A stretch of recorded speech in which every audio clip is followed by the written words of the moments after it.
Hey everyone, this is the LEGO Minecraft The Wool Farm set. It's a fairly simple set, even by LEGO Minecraft standards. Pretty easy to go together, pretty straightforward, but it does have some nice items in it that I personally wanted to get, and it has a rebuild feature. They frequently have multiple build options for these Minecraft sets, and they have one this time that's a little bit different, and it's interesting. First of all, the set comes with 3 sheep, 3 different colors, 2 adults, 1 baby, and they all have the exact same head mold and the exact same print used for them, but they just have the red and yellow colors that we haven't gotten before. Allows you to put a little bit more variety into your own wool farm if you're collecting these over time. The baby is just a super simple build, and the others are the same as they've been before, and they've set these up to allow you to actually shear them, because they do include in the set a couple of extra just regular 2x2 bricks in tan. So you can shear one of these by taking it off screen, switching in the tan brick, and there you go. Now you've gotten a block of wool, although it's not fully cubic in its shape. Needs one additional piece on top, just a plate or a tile, but you know, that's the general idea for this, and it works just fine. Doing the shearing would be none other than Steve. Yeah, we get yet another Steve figure. We've gotten so many of these from the LEGO Minecraft series. I would like to see fewer of these. They've started to bring in a little bit more variety, but still we get mostly Steves and Alexes. So this is just a plain Steve with no armor on, and it comes with a pair of shears. Very nice looking shears those are. Work really well with regular non-Minecraft stuff as well. And the print for the face on this one is not bad. Yeah, it's got a little bit of bubbling right there in the center, but I mean, at least the opacity is okay. The main terrain build, not including this, just real quickly, you know, the main base here doesn't have a lot of depth to it, but I feel like there's some charm here, and it feels a little bit immersive.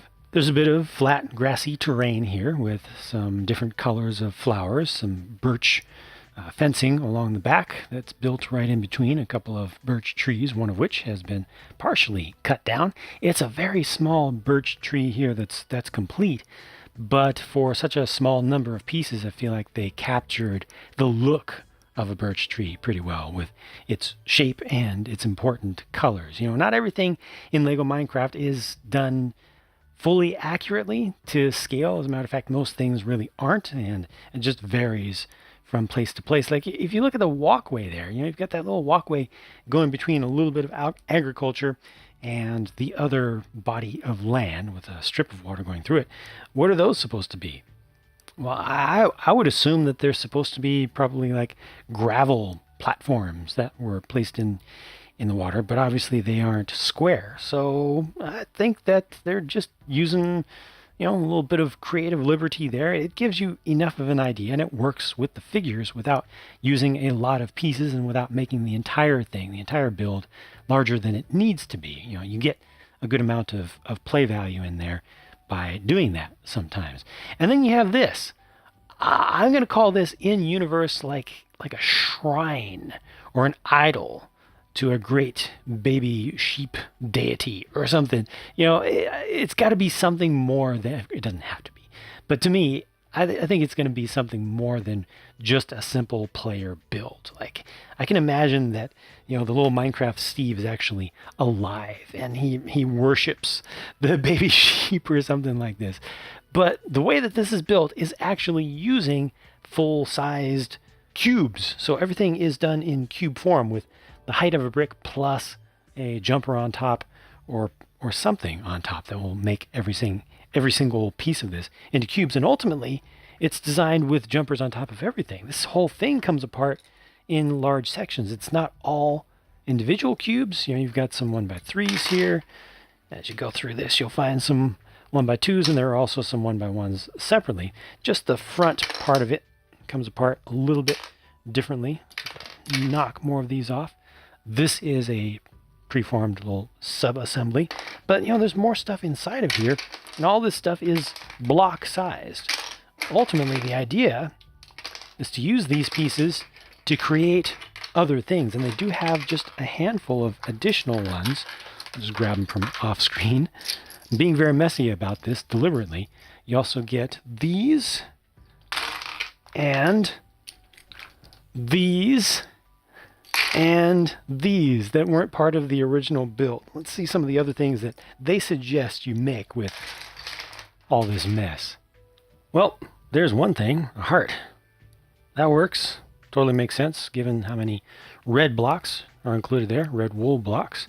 And there's no special structure holding any of this together, so it's somewhat fragile.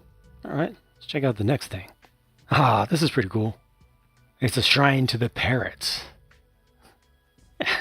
That is recognizable and distinct and has some, I don't know, just kind of commands some respect. I'll go ahead and put that on display on the pedestal back here. That's actually pretty cool, and you're still left with a bunch of stuff in the end. So if you want to do something else with all these, you can. I recommend trying to figure out something to make with these that uses this as a brain block, kind of like they do with the brick heads. That's actually it, though. They just have 3 official suggestions for the build with the blocks, and they have full instructions for each in the manual. The leftover pieces or spares are just tiny things, so mostly foliage items and 1 extra pair of shears and 1 extra hollow brown stud. I like this set mostly for the sheep themselves, and I would want to buy it mostly for them, for myself. I also like the foliage elements and the birch related stuff back here. The rest of the terrain and even this large sculpture, I wouldn't want to pay too much for myself. I don't feel like there's a tremendous amount of value there. I mean, this is a nice enough scene for the main things they give you here, but this, I think it's cute, but ultimately, you know, they're very basic pieces, and you could get a lot more value out of a small basic parts box or something. But fortunately, the price here for this set is excellent. I mean, especially for the size of the box, which is not unreasonable for the amount of stuff that you actually get. I feel like the volume of stuff that you get here is really good for the price, and not to mention the fact that the price to part ratio itself, just looking at the numbers, is really good, better than I would have expected. So I feel like they have produced a nice value here. I'm so happy for that, because I think I'm going to get another one for myself, for my own custom Minecraft world, because I do want more of these colored sheep, and because it's priced reasonably, it makes sense for me to do that. If they had priced this where I would expect it to be about $30 US, based on the size overall, the size of the box, number of pieces even, then it would have felt like a little bit too much. I'd be asking for it to be on sale. But as it is, I think they did a pretty good job here. If you want to see how this goes together, it's fairly simple, but I did a real-time pure build you can check out, and also a sped-up speed build. I will link to both of those on screen here for you in just a second. Thank you very much for watching. I will talk to you again as soon as I can.